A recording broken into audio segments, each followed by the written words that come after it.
Rolling. नमस्कार, मैं हूं नितिन वशिष्ठ और आपका स्वागत है रास कला मंच में। और आज हमारे साथ हैं यशपाल शर्मा जी।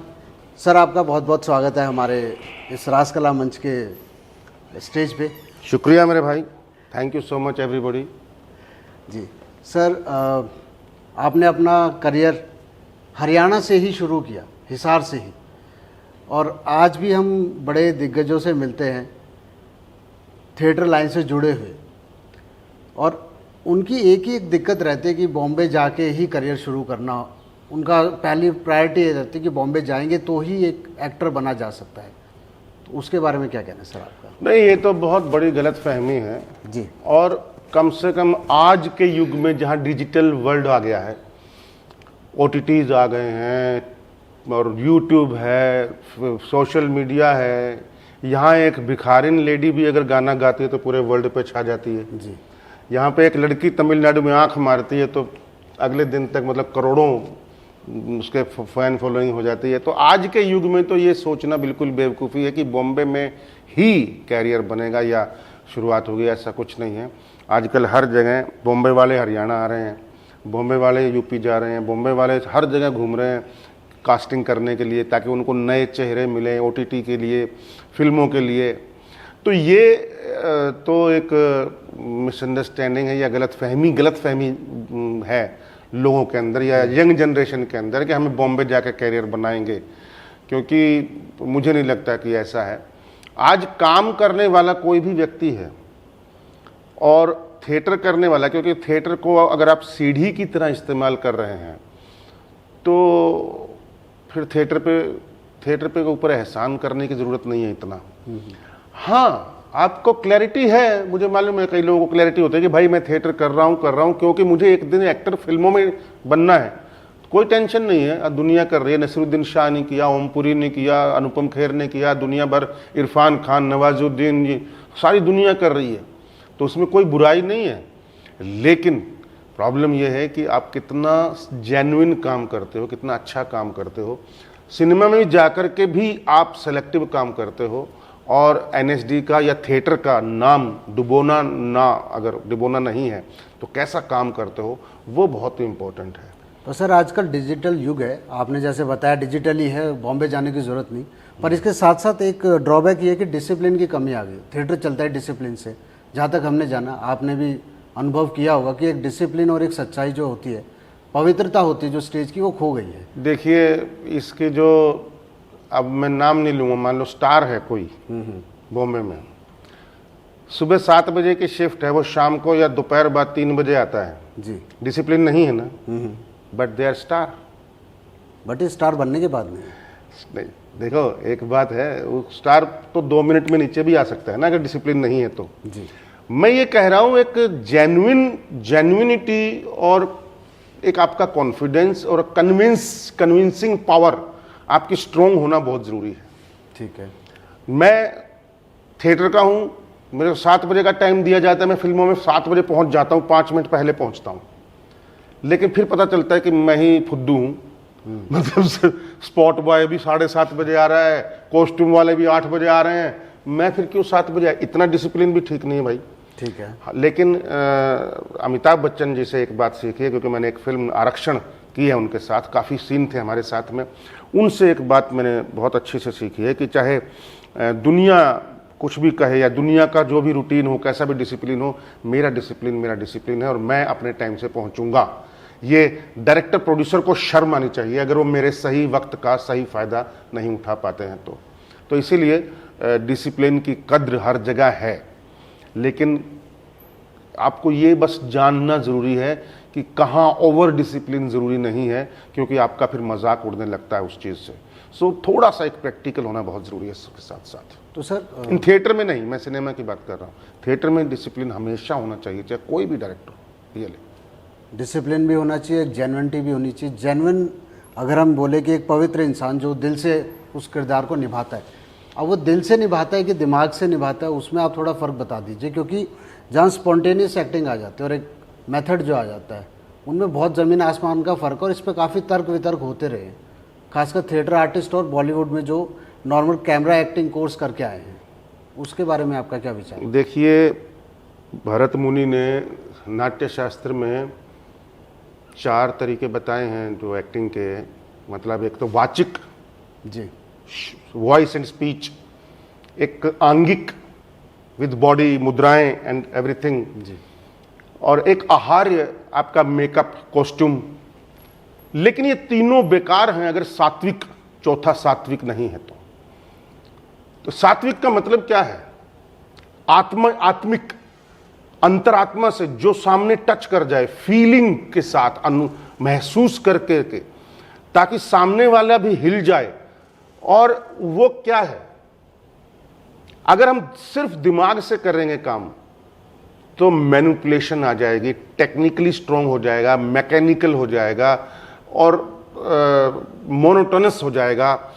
और सिर्फ दिल से करेंगे कि दिल से करना है, मतलब आत्मा से करना है, सिर्फ आत्मा से करेंगे तो आपको अगर किसी का कत्ल करना है तो आप शायद मार भी दें उसको, या बोलेंगे मैं एक्टिंग में अंदर घुस गया था।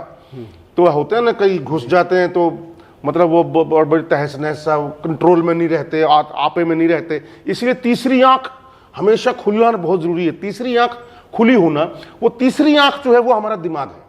तो सर, दिलीप कुमार की जो एक्टिंग थी और अमिताभ बच्चन की जो एक्टिंग है, आप जो 2 कंपैरिजन दे रहे हैं, दिलीप कुमार जो एक्टिंग जिसमें आप कह रहे हैं अंदर घुस जाते थे लेकिन वो अच्छे से, बट अमिताभ बच्चन जो अभी करते हैं किरदार को, उसमें क्या फ़र्क है सर? अभी सर, अमिताभ बच्चन, दिलीप कुमार या इरफान खान या नवाजुद्दीन जो भी करते हैं, आप देखिए उसमें कंट्रोल है। वो जो कंट्रोल है, वो जो एक वो है, वही दिमाग है। अंदर से चाहे बहाव चल रहा हो, अंदर से चाहे मतलब महसूस कर रहे हो, आंखों में आंसू आ रहे हो, चाहे गुस्सा हो, जो भी भाव है वो चल रहा हो, लेकिन एक कंट्रोल है। वो कंट्रोल जो है वही तीसरी आंख है, third I of an actor, जो कि हमेशा जिंदा रहनी चाहिए। दिमाग एक कदम आगे, फिर दिल एक कदम आगे, दिमाग एक कदम, मन एक कदम, ऐसे साइमल्टेनियसली आगे बढ़ना जरूरी है। उनका कोऑर्डिनेशन होना जरूरी है। सिर्फ दिमाग आगे बढ़ेगा तो भी गलत है, और सिर्फ दिल आगे बढ़ेगा अंदर से करूँ वो भी गलत है। इसलिए उस पर जो कर रहे हैं उस पर कंट्रोल। इसलिए सत्यदेव दुबे जो चले गए ऊपर, वो बोलते थे हमेशा, जो नसीरुद्दीन शाह, अमरीश पुरी, स्मिता पाटिल इनके टीचर रहे हैं, वो हमेशा हमें बोलते थे, हमारे भी टीचर रहे हैं, उन्होंने हमेशा कहा है कि जो भी आप कर रहे हो ना, एक सुर नीचे करो, एक सुर नीचे करो। इतना सा कॉन्शियस होना ही बहुत है। तो मान लो चिल्लाना हो रहा है तो एक सुर नीचे कर दो, इमोशन बहुत ज्यादा हो रहा है, एक सुर नीचे कर दो, तो आप कंट्रोल भी कर रहे हो, उस पर पहुंच भी रहे हो। वो कंट्रोल जो है ना, वही अच्छी एक्टिंग का एक वो तरीका है। हम कुछ करते थे तो बोलते एक्टिंग मत करो रे, हट। फिर नहीं करते थे, कम करते, अरे कुछ एक्टिंग तो करो।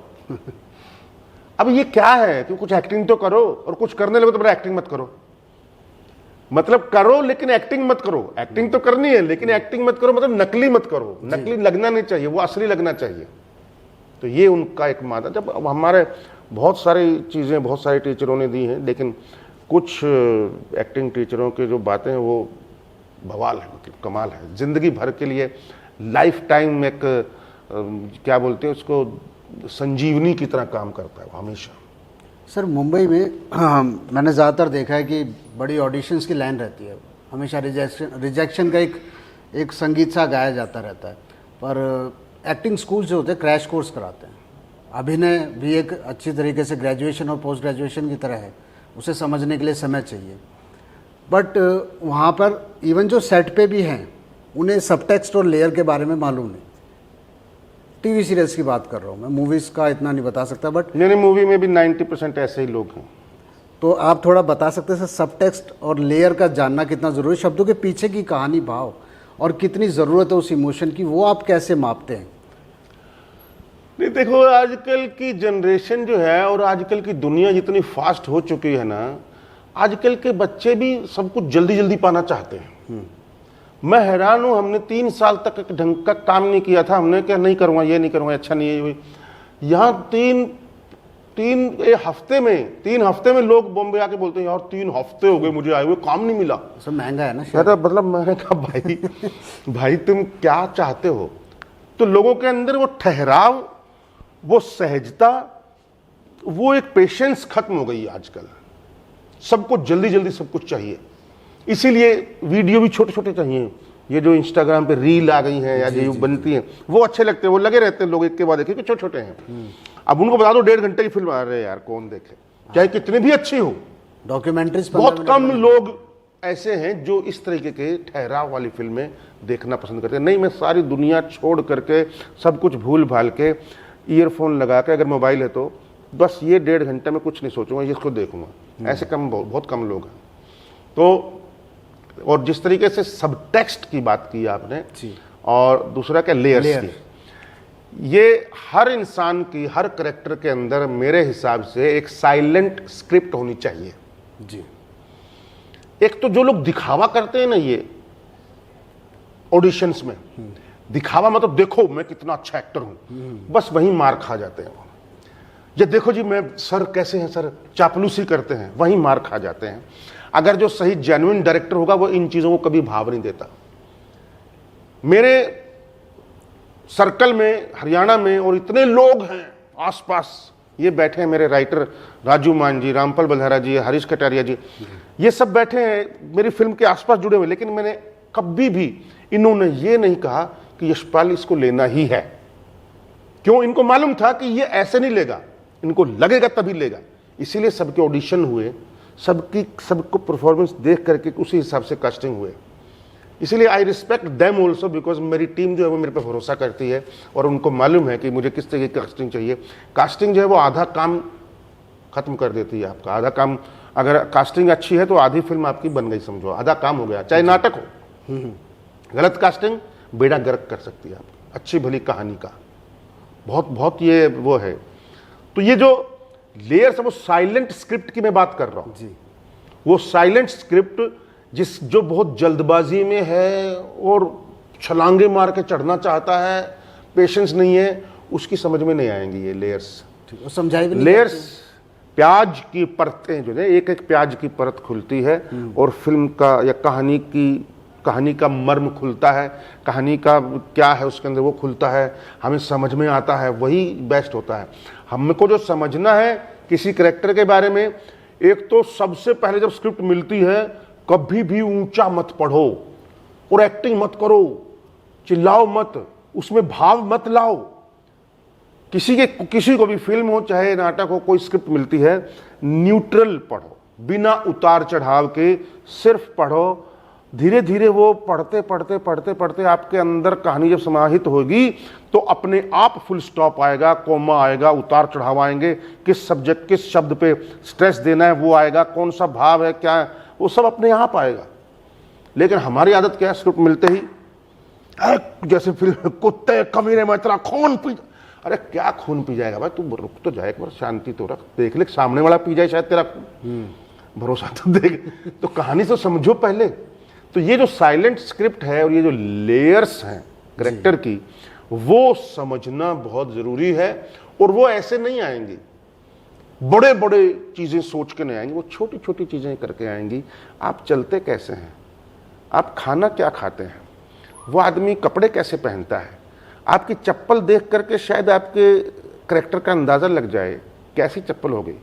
अगर सत्या फिल्म में मनोज वाजपेयी ने वैसी शर्ट पहनी है तो उसका कैरेक्टर क्या है, बिल्कुल मेल खाता है कि नहीं, या उसकी दाढ़ी कैसी है, दिखता कैसा है, उसके हाव भाव कैसे हैं, कौन सा बदन का हिस्सा आगे है, नाक आगे है तो वो बहुत सूंघता है क्या, माथा आगे है बहुत सोचता है क्या, पेट आगे है बहुत खाता है क्या, छाती आगे है बहुत वॉरियर बनता है क्या है। उसके बॉडी के भी लैंग्वेज है ना, उसके हाव भाव कैसे हैं, चलना फिरना उठना बैठना किस तरीके का है। जैसे मैंने अल्बर्ट आइंस्टाइन का रोल किया था आइंस्टाइन नाटक में, मोहन महर्षि द्वारा जो हुआ था, तो उसमें मैंने उनकी काफ़ी फिल्में देखी थी ब्लैक एंड वाइट, जो आइंस्टाइन की एक्चुअल आइंस्टाइन की मैक्स मूलर भवन है दिल्ली में, वहाँ जाकर जर्मन लैंग्वेज की, तो उसके हाव भाव, उसके कपड़े, उसके वो सब एज इट इज़, उसके बाल भी मैंने वैसे करके बनवाए, उस तरीके से काम किया। उसके उठने बैठने के वो जो थे बॉडी लैंग्वेज वो पकड़ी। तो बहुत काम इस तरीके से करना पड़ता है। और सबसे ज़्यादा चैलेंज कब होता है, जब आपके पास डायलॉग नहीं है, उस वक्त आप क्या कर रहे हैं। मैंने देखा है लोगों को, नए लड़कों को, वो क्या करते हैं, खड़े हैं ना, तो खड़े हाथ कहाँ रखें, या तो जेब में डाल लेंगे, या ऐसे कर लेंगे, या ऐसे इजी तरीके हैं। लेकिन अगर वो ऐसे भी है तो प्रॉब्लम क्या है? क्यों? अगर आपका पूरा बॉडी इन्वॉल्व है तो हाथ कैसे पता भी नहीं चलेगा आपको, वो अपने आप होगा, चाहे ऐसे होगा, ऐसे होगा, ऐसे होगा, ऐसे होगा, क्या होगा पता नहीं, ये कैसे होगा, कैसे होगा पता नहीं, वो अपने आप हाथ काम करेंगे। लेकिन हमारे यहाँ सबसे पहले क्योंकि बौद्ध बदन में कुछ है ही नहीं आग, तो हाथ कहाँ रखूँ? अच्छा जेब में डाल लेता हूँ, अच्छा ऐसे कर लेता हूँ, अच्छा ऐसे कर लेता हूँ, महाराजा के सामने खड़ा हूँ तो ऐसे कर लेता हूँ। तो इस तरीके के थोड़े से इजी तरीके हैं। इन इजी तरीकों से बचना बहुत ज़रूरी है। आसान तरीके बहुत आपको इजी वे जो हैं, आसान तरीके जो आपकी एक्टिंग को बहुत ख़राब करते हैं, बहुत ख़राब करते हैं, और उनसे बचना चाहिए। कठिन रास्ते, रसगुल्ला तो है नहीं भाई, उठाया और खा लिया। एक्टिंग तो थोड़ी सी तो मेहनत मांगता ही है। हाँ, हर यूथ को यही लगती है कि रसगुल्ला ही है। हाँ, क्योंकि उनको लगता है कि ये कर सकता है तो ये तो मैं भी कर लूँगा। लेकिन उसके पीछे का स्ट्रगल, उसके अंदर की भावनाएं, उसके अंदर क्या चल रहा है, वो उसकी डेप्थ क्या है, वो पकड़ना थोड़ा मुश्किल है। तो सर उनकी भी गलती क्या है? सपने देखना सबका हक है, पर सिखा नहीं पा रहे, शायद एजुकेशन नहीं स्कूल से सिखा भी नहीं पा रहे, शायद सीख भी नहीं पा रहे। नहीं, मेरे ख्याल से मैंने जितने एक्टिंग स्कूल्स देखे हैं उसमें सबटेक्स्ट लेयर को सिर्फ एक नाम देके ख़त्म कर दिया जाता है। नहीं, जहाँ पे सही टीचर होता है और वो आराम से काम कर रहा होता है, वो स्टूडेंट सीख ही नहीं रहे होते। मैंने देखा है, सुपवा में मैंने भी क्लास ली है, मैंने भी महसूस किया इस बात को जी। उनको कुछ सेंसेशनल हो, कुछ भभकता हुआ, जलता हुआ अंगारा, कुछ ऐसा। अरे भाई, दुनिया के किसी भी एक्टिंग स्कूल में चले जाओ, आपकी शुरुआत वहीं से होती है कि सुबह उठते ही आप क्या करते हैं बताइए।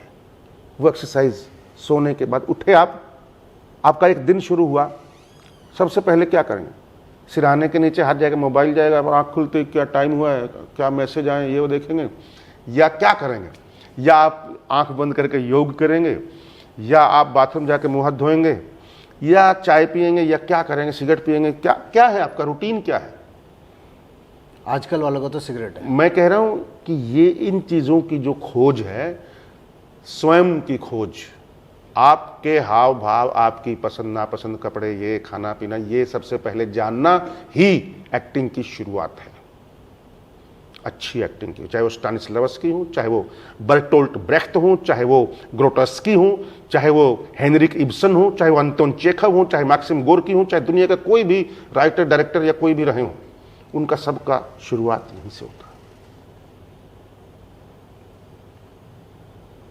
सर थिएटर जो है ना, अपना पृथ्वी थिएटर है मुंबई में, उधर भी एक ही चीज़ की लाइन है कि काम मिल जाए, कनेक्शंस जो फर्स्ट प्रायोरिटी रहने लगी है। पार्टी जाना, बॉडी बनाना, ड्रग्स लेना, नहीं तो स्टेरॉइड्स लेना, और कनेक्शन, ये बहुत मोटी परत है जो कि आउटसाइडर को सबसे पहले घेरती है बॉम्बे के अंदर। आप तो अब चलो समझदार हो गए, आप तो इस चीज़ को जानते हो भली भांति। जो एक युवा एज होती है ना, उसमें ये सब समझ नहीं आता है। उसका नहीं, क्या? वो आपके ऊपर है। बहुत आसान है दूसरों पे ढाल देना अपनी गलतियों को, या दूसरों पे इल्जाम लगाना बहुत आसान है। कौन सी दुनिया है जो परफेक्ट है बताओ मुझे आज? डॉक्टरी दुनिया परफेक्ट है क्या? नहीं। मैंने देखे हालात हॉस्पिटलों में जाकर के। क्या जो कोर्ट है, वकीलों की दुनिया है, क्या वो साफ है? क्या कौन सी दुनिया साफ है? स्कूल कॉलेज हैं, पढ़ाई की, एजुकेशन के मामले, क्या वो साफ सुथरे हैं, परफेक्ट हैं? Nobody is perfect in this world.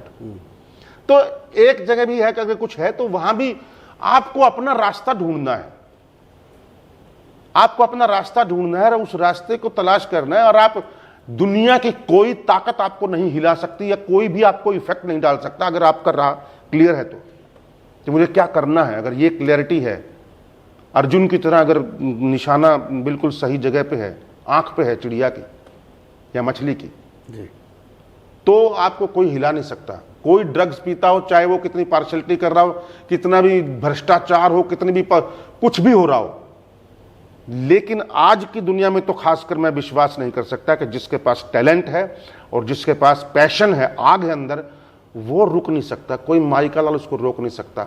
आज नहीं तो कल, कल नहीं तो परसों वो आएगा ही आएगा। कोई टाइम पीरियड है सर कि इतने किसका? साल की सक्सेस मिल जानी चाहिए या वापस चले जाना नहीं, चाहिए? शायद रास्ता सही ना हो किसी का, सही जगह पे शायद नहीं कर रहा हो काम। आजकल तो 2 मिनट की फिल्म बनाओ, यूट्यूब में डालो, अगर अच्छी फिल्म है तो मैं गवाह हूं इस चीज का। राजकुमार हिरानी, मुन्ना भाई एमबीबीएस के डायरेक्टर, और मैं, हम दोनों एक जज थे एक नागपुर में, क्योंकि वो नागपुर से हैं। तो नागपुर में एक यूनिवर्सिटी है बहुत बड़ी, उस यूनिवर्सिटी में शॉर्ट फिल्म फेस्टिवल था। उस शॉर्ट फिल्म फेस्टिवल में 250-300 फिल्में आई, शॉर्ट पूरे वर्ल्ड से। उसमें से 15 फिल्में छांट करके लास्ट फाइनल हमको भेजी गई, राजकुमार हिरानी को और मुझे। और हम वहां गए रिजल्ट अनाउंस करने और अवार्ड फंक्शन में। सिर्फ 59 सेकंड की फिल्म थी, 59 सेकंड की फिल्म थी, और 0 बजट थी, मोबाइल से बनी थी, और 1 शॉट थी। क्या थी वो फिल्म? क्यों? आइडिया स्ट्रॉन्ग था, पैशन था। एक फोटो एग्जीबिशन लगी है, फोटोज लगी हैं। एक फोटो पे कैमरा है पहली पे, और उस पे ब्लैक है पूरा फोटो, नीचे लिखा है ताजमहल। ऐसे कैमरा पैन होता है, दूसरे फोटो पे रुका, ब्लैक है, नीचे लिखा है कुतुब मीनार। पैन होता है, ब्लैक है, नीचे लिखा है चाइनाज वॉल। आगे ऐसे एफिल टावर, ऐसे ही ये लाल किला, ऐसे लिखे हैं, ब्लैक हैं। आखिर में एक जगह कैमरा रुकता है, उस पे लिखा है दे नीड्स आइज, और रक्तदान करें, नेत्रदान करें, सॉरी। यहां लगा जाकर के, हिला के रख दिया यार, क्या बात है, क्या आइडिया है। अब इसमें कितना टाइम लगा होगा उसको, इसका कोई आइडिया वो नहीं है। आपने सही जगह पे पिच किया है, सही जगह पे आपका काम जा रहा है, और टैलेंट है और अच्छा काम है, तो कोई दुनिया की ताकत आपको रोक नहीं सकती। डायरेक्शन और ये बात मैं स्वयं भोगी हूं, और दादा लक्ष्मी फिल्म के अंदर जितने लोगों ने भी काम किया वो उसके भागीदार हैं। क्योंकि कोई बंदा 5 करोड़ दे रहा है कि मेरे बेटे को ले लो मेन रोल में, मैं खर्चा करूंगा पूरी फिल्म का, वो उसका कास्टिंग नहीं हो रहा है, क्योंकि 5 करोड़ नहीं चाहिए। उसका कास्टिंग हो रहा है जिसका बाप हैंडीकैप्ड है, छोटी सी दुकान करता है, और वो बच्चा मेन रोल करता है मेरी फिल्म के अंदर। ये होती है भाग्य, या एक सही जगह पे सही चीज का आना, मिल जाना है, मिल जाना। जो भी है उसका टैलेंट भी तो है ना जी। टैलेंट नहीं होता तो थोड़ी ना कोई आता, चाहे कितना भी होता। लेकिन इसमें ना अमीरी देखी गई, ना गरीबी देखी गई, ना पैसा देखा गया, ना वो देखा गया, ना सुंदरता देखी गई, ना कुछ देखा गया, ना कपड़े देखे गए, कुछ भी नहीं देखना, चापलूसी देखी गई, ना कुछ देखा गया। इसमें देखा गया कि मेरी फिल्म के लिए कौन बेस्ट है, वही बेस्ट हम लोगों ने चुने हर रोल के अंदर, जो करेक्टर स्केच के हिसाब से बैठ। तो इसीलिए मैं इन चीजों में बिलीव करता हूं, और आपकी सारी बातें सच होंगी। हर आदमी ये सोचता है कि आई एम द बेस्ट, वहीं आके मार खा जाता है जहां वो सोचता है ना आई एम द बेस्ट, मेरे से बढ़िया कोई नहीं, मैं सबसे अच्छा लिखता हूं, मैं सबसे अच्छा डायरेक्ट करता हूं, मैं सबसे अच्छा एक्ट करता हूं, मैं सबसे अच्छा यही आ करके बस खत्म हो जाता है इंसान। और उसको, और दूसरे का, किसी का अच्छा है उसको अप्रिशिएट ना करना, ये बहुत बड़ी प्रॉब्लम है। अगर कोई अच्छा काम, आज रवि मोहन जी अच्छा काम कर रहे हैं, ये मैंने उनके पूरे नाटकों की लिस्ट पढ़ी है, पूरे रास्ते में 2 घंटे यही देखता आया, उनके पिछले सालों के नाटक देखता आया। इतने सही सही लोगों को, सतीश आनंद जी को, इतने ऐसे ऐसे लोगों को उन्होंने सम्मान दिया है, ऐसे ऐसे नाटक किए, हरिशंकर परसाई के, अंतुन चिखव के, और गिरीश कर्नाड के, और जयशंकर प्रसाद के, पता नहीं किस किस के, और लोक कला के भी उसमें सॉन्ग भी करवाए, ये भी करवाए। इतने अच्छे अच्छे नाटकों के फेस्टिवल, इतने अच्छे लोगों को सम्मानित करना, इतना बढ़िया करना। जो अच्छा काम कर रहा है वो आज नहीं तो कल सामने आता ही है, बिल्कुल, वो कहीं नहीं रुकता है। तो ऐसे ही नहीं, इतना बढ़िया ब्रोशर बन गया। हमारे टाइम पे तो एक पेज का बस इतना होता था, ये नाटक इतने बजे, बाल भवन हिसार, आ जाओ इतने बजे जी। और कोई पुंजड़ नहीं आता था। क्या करें, ना कोई स्पॉन्सरशिप, 1100 रुपए दे दो जी, चीफ गेस्ट बन जाओ जी, ऐसे तो आते थे लोग। तो टाइम बदल गया भाई अभी, तो इसलिए टाइम तो बदल गया, वक्त के साथ चलना भी जरूरी है। जी सर, पंडित लक्ष्मीचंद जी की बात करते हैं। पुराना टाइम जो अपने टाइम में जो वो बोल गए वो सब हो रहा है, उनको हमेशा एक एज अ कलाकार तो देखा ही गया, साथ साथ एक आध्यात्मिक इंसान भी देखा गया कि भाई बड़ा विजन था उनका कि आगे ये होना है। तो आपने कितना जाना उनको, और आपने क्या फॉलो किया या सिर्फ एज अ उन्हें करेक्टर ही पढ़ा? नहीं, मैंने 19-20 किताबें पढ़ी हैं, 5 साल जीने की कोशिश की है, मतलब उसी में ही खाते पीते उठते बैठते सोते जागते 24 घंटे उसी बारे में जिया हूँ। और फिर भी मैं शायद 3-4% पकड़ पाया हूँ, मुझे ऐसा लग रहा है, क्योंकि उनको अचीव करना बहुत मुश्किल है, लेकिन कोशिश की है।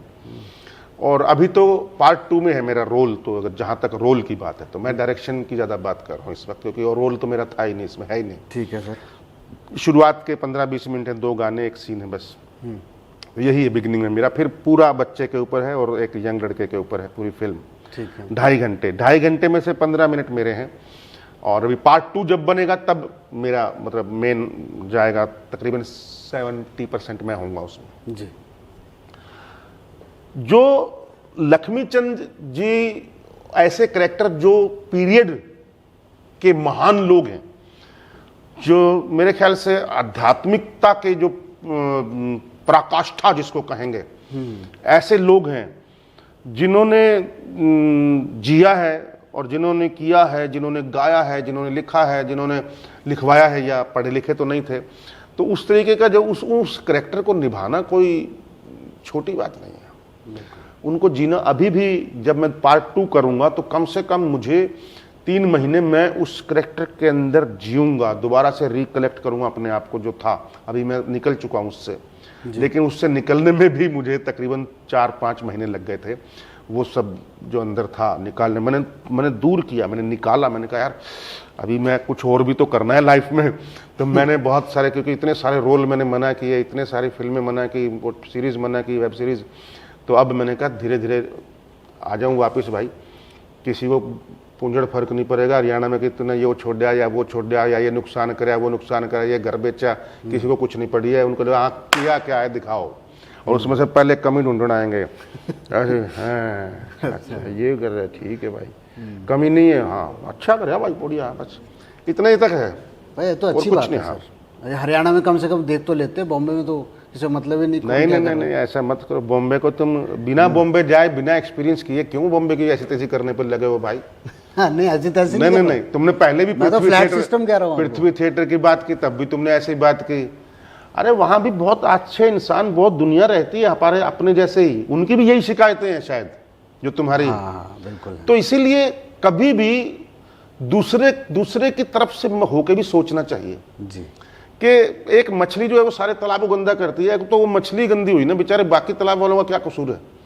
तो कुछ लोग होंगे, हर जगह होते ही हैं। हालांकि जो साहित्यिक लोग हैं, जैसे तुम चाह रहे हो थिएटर के या उस तरीके के लोग, तो 5% ही होंगे, 10% होंगे ज़्यादा, उससे ज़्यादा नहीं है। क्योंकि कोई भी डायरेक्टर अच्छे से रिहर्सल करना स्क्रिप्ट पे, कास्टिंग पे, वो नहीं है आजकल, बहुत कम है। मैंने अभी एक वेब सीरीज की, बवाल डायरेक्टर, नया लड़का है सुमित सक्सेना। मैंने एक फिल्म की छिपकली, वो कौशिक कर डायरेक्टर है, कमाल का डायरेक्टर है। इतनी गहराई, इतनी डेप्थ, इतनी डिटेल कैरेक्टर को लेकर के, हर चीज को लेकर के, हर मुद्दे को लेकर के। ये लोग हैं जो कल के जो बड़े, मतलब जिनको मैं सत्यजीत रे बोल सकता हूं, सुभाष घई, या कमर्शियल में देखा जाए तो सत्यजीत रे बोल सकता हूं, जिनको मैं श्याम बेनेगल बोल सकता हूं, जिनको मैं ये बड़े बड़े प्रकाश झा बोल सकता हूं, कल के उनसे भी आगे हैं 10 कदम। सच बताऊं तो ये ऐसे लोग हैं जो 2 नाम मैंने लिए। उसके अलावा मैंने जितने भी काम, अभी भी मैं कुछ काम करके मैं नाम नहीं लूंगा, मजा नहीं आता। हर किसी काम में मजा नहीं आता, हर का लोग ऐसे हैं नहीं। आप उतने बुद्धिजीवी या उतने समझदार या उतने सब मिलेंगे, है नहीं। आपने कर दिया, बोलो अरे क्या बात है, बहुत बढ़िया, बहुत। किसी को ये नहीं कि नहीं सर थोड़ा सा वो अगर अच्छा मिल जाए, कोई नहीं। तो इसलिए ऐसे लोगों की हमको ज़रूरत है जो हमको स्टार ना माने और बिल्कुल करैक्टर की तरह समझाएं कि ये करैक्टर की डिमांड ये है। अच्छा सर, करैक्टर की डिमांड तो ठीक है, थिएटर जो हमारे जो ठीक है, क्यों इतना कैजुअली क्यों ले रहा है? नहीं सर, मैंने अच्छे से लिया। करैक्टर की डिमांड तो ठीक है, बोले आप ये बताओ। मैं कहा वो और ठीक है, आगे बढ़ो। अच्छा हाँ बोलो। वॉइस प्रैक्टिस सर, वॉइस का बड़ा है, क्योंकि आजकल हम बोलते कम है, आजकल फ़ोन पे ज़्यादा है। तो मैं डिजिटली पे फिर से आऊँगा आप, क्योंकि हमारा संवाद नहीं है आपस में, जो पहले उठना बोलना, ऑब्जर्वेशन भी नहीं रही है। तो वॉइस प्रैक्टिस और ऑब्जर्वेशन कितना ज़रूरी है एक आर्टिस्ट के लिए आपके नज़रिए से, वो और आज कंपेयर टू आज की जनरेशन कितना करती है? देखो, हमारा जो पेन कॉपी था वो भी खत्म हो गया तकरीबन जी। वो सारा मोबाइल में टाइप करने में रह गया। और बातचीत का भी जो आपस में एक कम्युनिकेशन था वो भी खत्म हो गया, वो भी व्हाट्सएप में हो गया। कई बार तो हैरानी होती है, हम यहाँ आपस में बैठे होते हैं और व्हाट्सएप कर रहे होते हैं एक दूसरे को, या दूसरे कमरे में यार आ जाओ, मतलब ऐसा कर रहे होते हैं। ये बड़ी अजीब सी बात है। वो हो क्या रहा है कि हमारा एक तो फिजिकल मूवमेंट कम हो गए, ऑब्वियसली उठ के कमरे में जाओ भाई, बुला के लाओ, तो यहीं से बोल दे आ जा भाई। तो ये कम, एक वार्तालाप जिस तरीके के होने चाहिए वो होते नहीं है अभी, और सही मुद्दे पे नहीं होते हैं। हाँ बिल्कुल, मुद्दे भटकते हैं। आप होली की बात करो, दिवाली के पटाखे आ जाएंगे एकदम बिना सिर पैर की बात। मैं कह रहा हूं कोई एक मुद्दा या कभी भी कुछ बात होती थी, जैसे कोई डिस्कशन चली है, तो कोई बड़े कमाल के एग्जाम्पल हैं। एक हॉलीवुड की कौन सी इंडस्ट्री है, वो कौन सा कंपनी है जो बहुत बड़ी कंपनी है, जो वुड क्या, जो बच्चों का वो जो एक वो है ना, उसमें कौन सी कंपनी है वो बहुत बड़ी, खैर नाम याद आ जाएगा।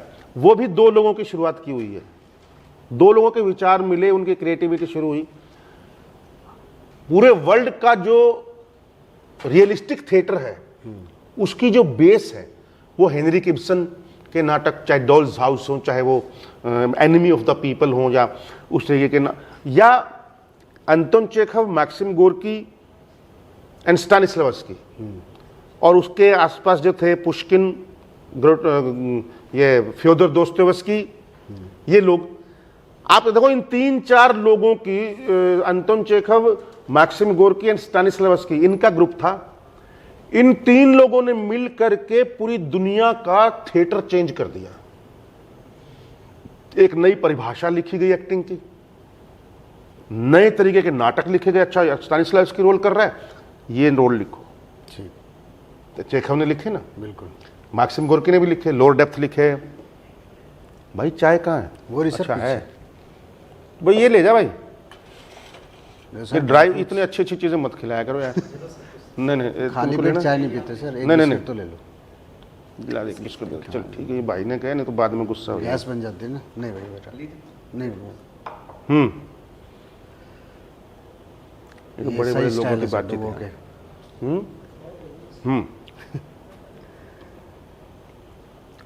ऐसे तो सर बहुत चाय पी होगी बॉम्बे में भी।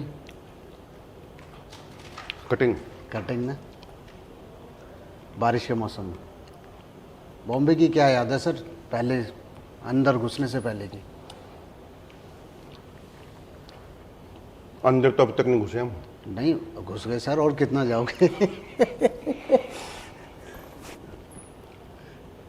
नहीं, एक वो होता है ना अंदर घुसना, जैसे लॉबी, जी, Prakash Jha lobby, Shyam Benegal lobby, Subhash Ghai lobby, Karan Johar lobby, इन लॉबियों में मैं कभी नहीं पढ़ा। नहीं, उन लॉबी की नहीं, काम मैं मिल क्या गया है, वाली लॉबी।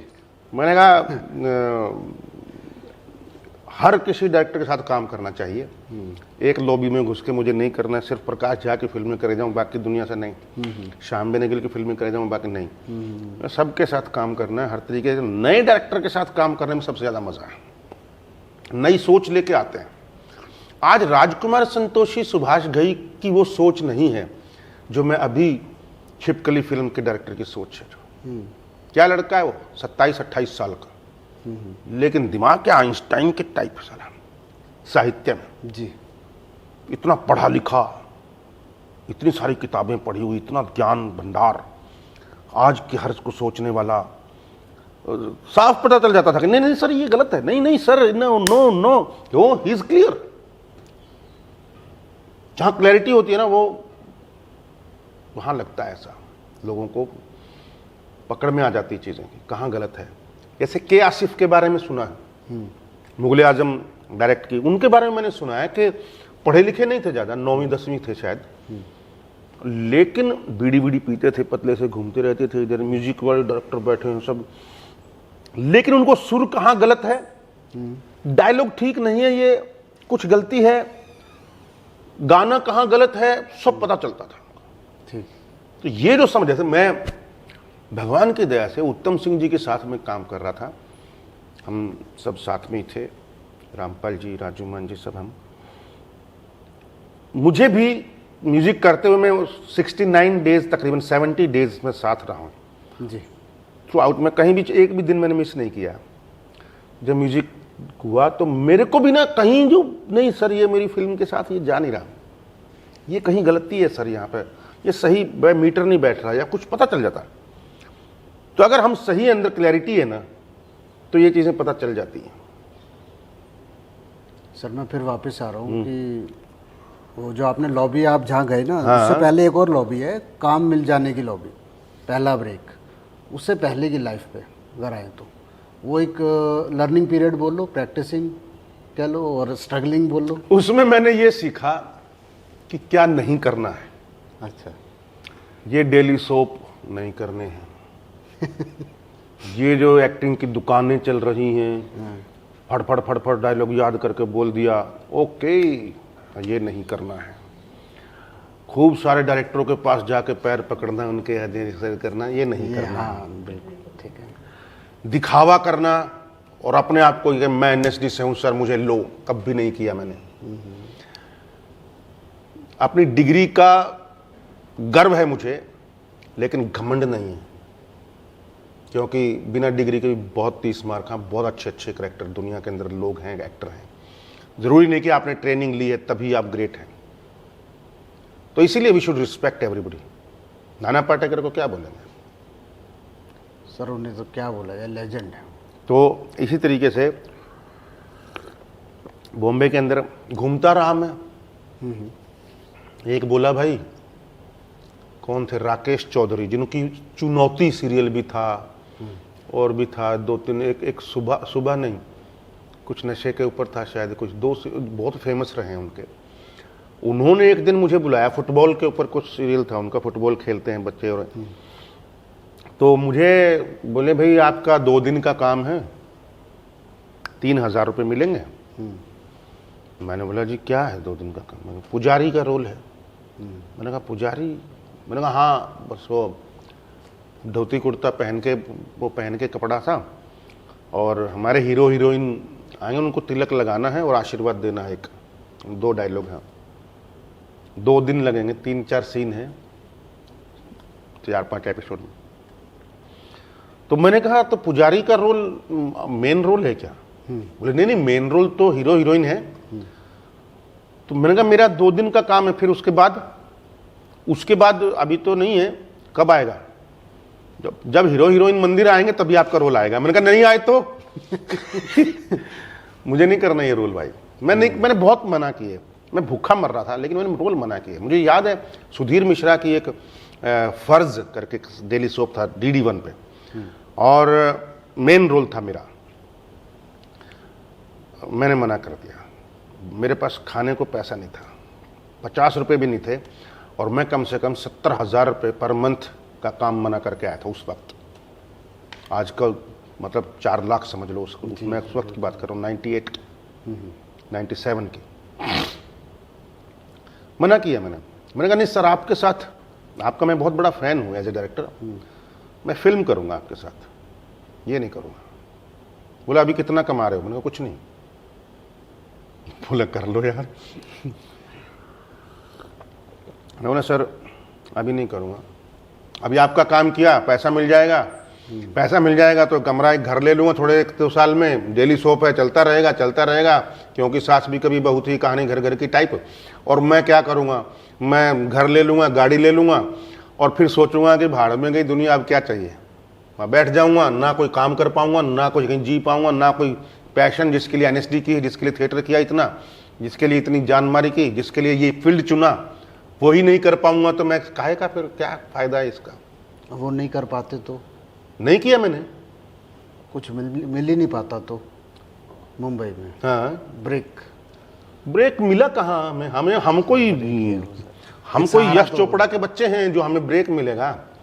हमें तो भाई 2 सीन का एक मिला था 1084 की माँ में, वो भी हाँ। बड़ी कैसे गोविंद हिलानी के पास हम गए थे बरसात में भीगते भीगते, और 2.5 रुपए थे साले, एक बड़ा पाव का पैसा था, बिना टिकट के लोअर परेल तक गोरेगांव ईस्ट से बिना टिकट तक गए, वहाँ रुके, बरसात आ रही थी, साला पैदल गए, टैक्सी का तो पैसा नहीं था, वहाँ ऑटो भी नहीं चलता था, वहाँ टैक्सी थी, दादर बांद्रा के बाद टैक्सी चलती है, ऑटो नहीं होता है, पैदल पैदल पैदल राजकमल स्टूडियो गए, बिल्कुल भीगे हुए, बाथरूम में गए, बाथरूम में जाके पहले अपने कपड़े उतार के निचोड़े ढंग से, फिर झाड़ फाड़ के पहने, फिर अंदर इंटरव्यू देने गए, ऑडिशन देने, गोविंद निहलानी कैमरा लेके बैठे।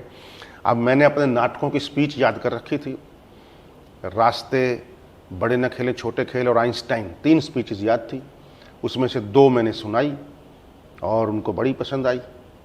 तो लालटू करके 1084 की माँ, 1084 माँ महाश्वेता देवी का नॉवल है बंगाली, जिसमें नंदिता दास, अनुपम खेर, जया बच्चन और जॉय सेन गुप्ता ये लोग थे, हम भी थे, मेरे एनएसडी के बहुत सारे लोग थे, राजेश तैलंग, हरीश खन्ना, कुमुद मिश्रा जो आजकल बहुत बढ़िया काम कर रहे हैं सब लोग, ये सब थे उसमें, अनूप सोनी, रिज्जू बजाज, बहुत सारे लोग थे। तो वो पहली फिल्म थी हमारी, तो जिसमें थोड़े से 2 सीन थे बड़े पर्दे पे। उन्होंने श्याम बेनेगल से मिलवाया, उन्होंने फिल्म दे दी समर, नेशनल अवार्ड मिल गया, उसमें फिल्म अच्छा था। वहीं से राम गोपाल वर्मा जी मिल गए थे, उनको फिर राहुल रवेल जी से सुधीर मिश्रा ने मिलवा दिया।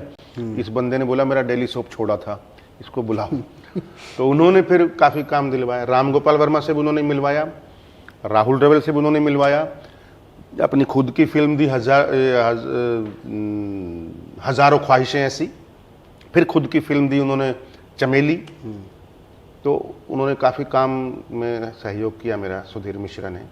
तो नवाजुद्दीन सर आपको शुरू से आप फॉलो करते रहे, उनसे मुलाकात कब हुई? नहीं, नवाजुद्दीन तो हमारे साथ ही स्ट्रगल कर रहे थे, मतलब बैठ के कोने में बीड़ी पीता रहता था ऐसे करके, बस छोटा सा बंद करके, नहीं बस ठीक है, कुछ नहीं, अरे पैग पी ले, अरे नहीं बस ठीक है, थोड़ा सा ठीक है, ऐसे। नवाजुद्दीन बड़ा कमाल का है, वो इसके अंदर इतना तूफान भरा पड़ा है, वो पता नहीं था। वो वाकई में उसको, वो एक एग्जाम्पल है हमारे लिए, सब लोगों के लिए, हमारे जनरेशन के जो आसपास के हैं। मेरे से 2 साल जूनियर है, राजपाल यादव 3 साल जूनियर हैं, ये पूरा एक हमारा एक जितने इस साल का सोनंद किरकिरे ये लोग, और आशुतोष राणा मेरा क्लासमेट है, मुकेश तिवारी, सब हम, कुमुद मिश्रा। तो ये जो ये 4-5 साल का जो वो थे ना, इसमें बहुत सारे अच्छे एक्टर निकले हैं अभी जी, जो अच्छा काम कर रहे हैं बहुत सारे। तो नवाजुद्दीन भी उन्हीं दिनों का है, वो उसका एक खास बात थी जो आज मतलब सबको सीखनी चाहिए, कि उसने खराब रोल नहीं किए। उसकी पहली फिल्म थी मेरे ख्याल सरफरोश, छोटा सा एक रोल है उसका, बस वो आमिर खान उसको धमकाता है, गोली मार के डराता है, तो वो बस वो डर के वो कुछ बोल देता है ना, पुलिस से डर के जी, इस टाइप के। फिर एक छोटा सा रोल मेरे ख्याल से शूल में था उसका, या कहाँ था मुझे याद नहीं आ रहा, तो बैरा का एक रोल था, वेटर का। तो हाँ, वेटर का। इस तरीके से शुरुआत की, लेकिन जो भी काम किया उसने अपने कॉन्फिडेंस से किया, शो करने की कोशिश नहीं की कि मैं आई एम ग्रेट एक्टर। इसीलिए अनुराग कश्यप ने उसको सही पहचाना, शूल में ही मिला था, और उसने गैंग्स ऑफ वासेपुर, उसने पेशेंस दिखाई, देखो गैंग्स ऑफ वासेपुर में उसको लीड रोल दिया। देन वी एवरीबॉडी नोज के हु इज नवाज। तो सर शूल में मनोज वाजपेयी जी थे, और उसके बाद गैंग्स ऑफ वासेपुर में, इतने साल में आपने क्या एक अपने आप को देखा, और मनोज वाजपेयी जी को ये क्या, ये भी पढ़ते रहते हैं, अपग्रेड करते रहते हैं ऑब्जर्वेशन के हिसाब से नहीं साल? देखो, इनकी नीयत बिल्कुल सही है और सही दिशा में है। ये दूसरों के जेलस करने में या दूसरों को नीचा दिखाने में या काटने में नहीं लगे रहते हैं। वो अपना लकीर बड़ा करते रहते हैं, अपने आप बड़े होते जाएंगे, बाकी सब पीछे रह जाएंगे। समझ रहे हो जी? अपनी अपनी प्रायोरिटी है। अब जैसे मैं भी अगर बोलूं तो मैं भी पिछले 7-8 साल से मैं पीछे आ गया, हरियाणा में आ गया जी, कि मतलब नहीं, मैं अपने शहर में, अपने भाषा में, अपने यहाँ कुछ करना चाहिए, जो कि बहुत ज़रूरी था, क्योंकि कोई भी रिस्पॉन्सिबिलिटी लेने को तैयार नहीं था जी। उस तरीके से कि सिर्फ फटाक से एक फिल्म बना के हट गए, ऐसा नहीं। मैंने कहा परमानेंट लगना पड़ेगा उसके लिए, एक जिम्मेदारी, मुझे बहुत जिम्मेदारी लेनी पड़ेगी। आपको आपको तभी तो मतलब कुछ चेंज आएगा, नहीं तो कैसे चेंज आएगा। मुझे बहुत बड़े बड़े दिग्गज हैं हरियाणा के, उन्होंने मुझे रोका, बोले हरियाणा में कुछ नहीं होगा, हमने बहुत देख लिया। तो सर एक हरियाणा की एक और जिम्मेदारी आ जाएगी आप पे, यहाँ का थोड़ा कल्चर है, क्योंकि कल्चर हमारी जो प्रेजेंटेशन है अभी की जो मूवीज़ की है वो यहाँ पे ना आ जाए वैसी, वो भी तो एक डर है। हरियाणा में अगर पिक्चर बनती है जो पंजाब में बनती है, डबल मीनिंग और वो वल्गैरिटी भी ना है, वो भी एक रिस्पॉन्सिबिलिटी बनती है हमारी, या इट्स ओके ओपन है? नहीं ओपन क्यों है, वो उसमें बिल्कुल बड़ी रिस्पॉन्सिबिलिटी है। और हमारी फिल्म जो है दादा लक्ष्मी, उसका एक one of the best example साबित होगी, जो बिल्कुल जिसके अंदर एक चांटा तक नहीं है वायलेंस के नाम पे, डबल मीनिंग के नाम पे एक लाइन नहीं है। ये राजू मान जी बैठे हैं, इन्होंने डायलॉग लिखे हैं, फिल्म लिखी है, एक लाइन ऐसी नहीं मिलेगी पूरी फिल्म के अंदर हमारी कि जिसके अंदर आपको लगे कि ये नहीं होनी चाहिए या क्यों है। कोई सेक्स नाम की कोई चीज नहीं, वायलेंस के नाम पे थप्पड़ नहीं, गाली के नाम पे कुछ नहीं, तो फिर भी लेकिन आप 2.5 घंटे हिलते नहीं है। बड़े बड़े आशुतोष गवारीकर का ये मानना है फिल्म देखने के बाद, सुरेंद्र शर्मा जी का ये मानना है, कुंवर बेचैन जिनकी डेथ हो गई, वो मरने से पहले उनको नहीं पता था कि मैं मर जाऊंगा, लेकिन उन्होंने 17 मिनट का एक ऑडियो भेजा मुझे इस फिल्म को लेकर के, अल्पना सुहासिनी को, उसने मुझे भेजा। सुरेंद्र शर्मा ने जो बातें कही हैं इस फिल्म को देखने के बाद, वो एक इतिहास में लिखे जाने लायक है। बोला मैं बहुत सालों बाद फिल्म देखी, आमिर खान की देखी थी एक, और मुझे मैंने 100 करोड़ की फिल्में देखी हैं, बोला मैं 5 मिनट तक नहीं देख सकता, और इस फिल्म ने मुझे 2.5 घंटे हिलने नहीं दिया। ये फिल्म बॉलीवुड वालों को दिखाओ कि फिल्में ऐसे भी बनती हैं कम पैसे में, ये फिल्म लोकल नहीं है, रीजनल नहीं है, ये इंटरनेशनल फिल्म है। ये उनके शब्द हैं, आज भी रिकॉर्डेड है यूट्यूब में। तो कहीं भी हो सकता है काम, तो काम होने का ये नहीं है, मैं ये नहीं कि मेरी फिल्म है मैं इसलिए तारीफ कर रहा हूं, ये मैं दूसरों के शब्द बोल रहा हूं जो बिल्कुल सच्चाई से लगता है कि हाँ इनका सही रिएक्शन है, ये चापलूसी नहीं है, मेरे को खुश करने के लिए नहीं बोल रहे, मुझे मालूम है ये रिएक्शन सही है।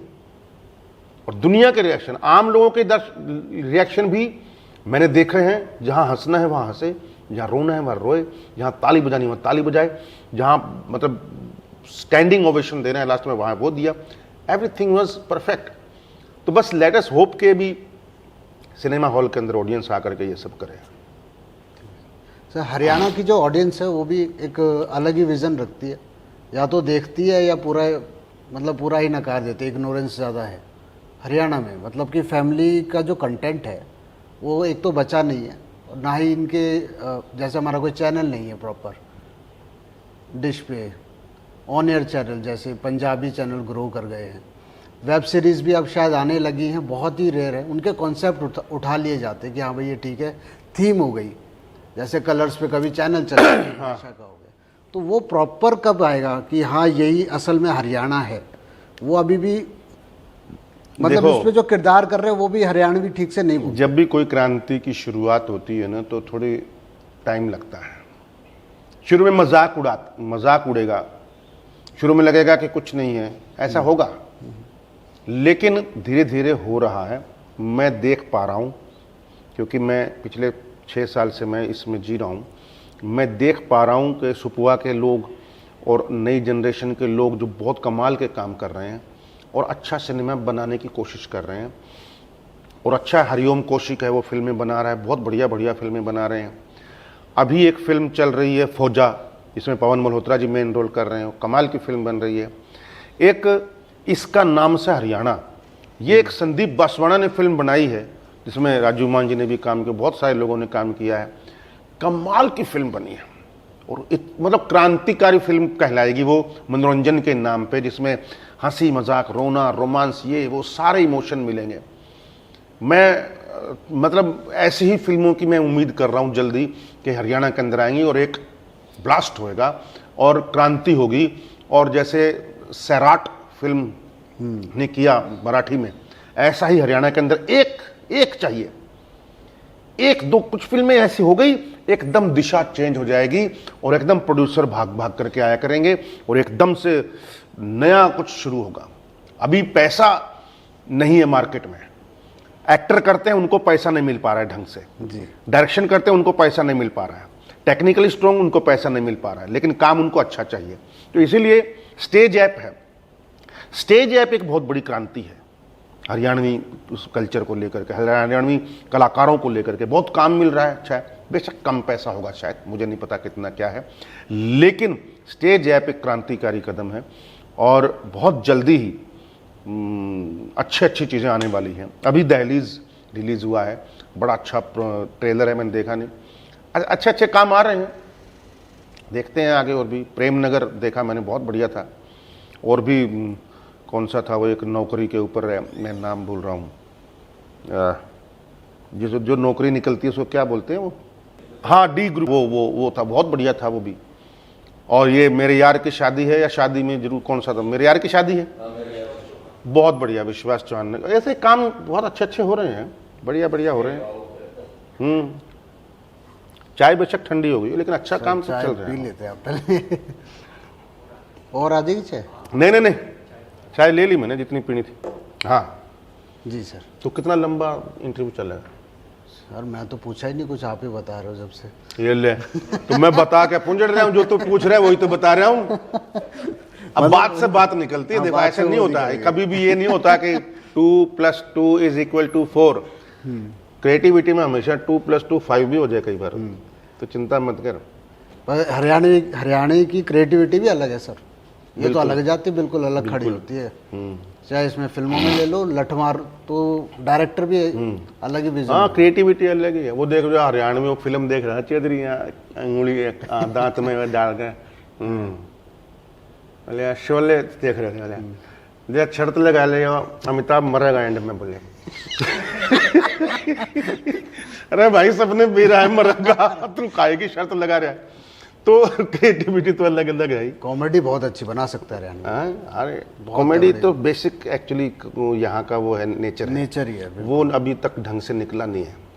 वो असली सही सिचुएशनल कॉमेडी निकलना, कैप्चर नहीं हुई है, भोंडापन ना लगे, डायलॉग कॉमेडी ना हो, जो बस आप कॉमेडी करो ना हो जाए, ऐसी कॉमेडी की अभी जरूरत है। अभी वो अभी कैप्चर हो जाए ना, जो चीज़ असल में हम देखते हैं, वो बहुत अभी मेरे ख्याल आशु मलिक जी एक फिल्म कर रहे हैं, पता नहीं क्या नाम है, कॉमेडी, राजू मान जी भी उसमें रोल कर रहे हैं, क्या नाम है उसका,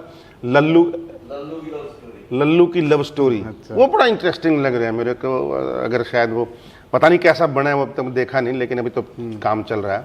पर ऐसे ऐसे कॉमेडी की बहुत ज़रूरत है, सिचुएशनल कॉमेडी की, रियली। अभी तक वैसी कोई कॉमेडी आई नहीं जिसमें चंद्रावल के बाद, क्योंकि उस वक्त चंद्रावल आज चंद्रावल देखो तो शायद उतनी हंसी नहीं आएगी, लेकिन उसने जो मजे दिए थे वो बवाल थे।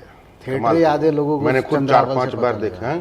चंद्रावल से ही थिएटर पता लगा, लोग आए थे। हाँ, हरियाणवी सिनेमा क्या है, हरियाणवी फिल्में होती हैं, बहुरानी और चंद्रावल जो है वो शुरुआत में बहुत बढ़िया रहे।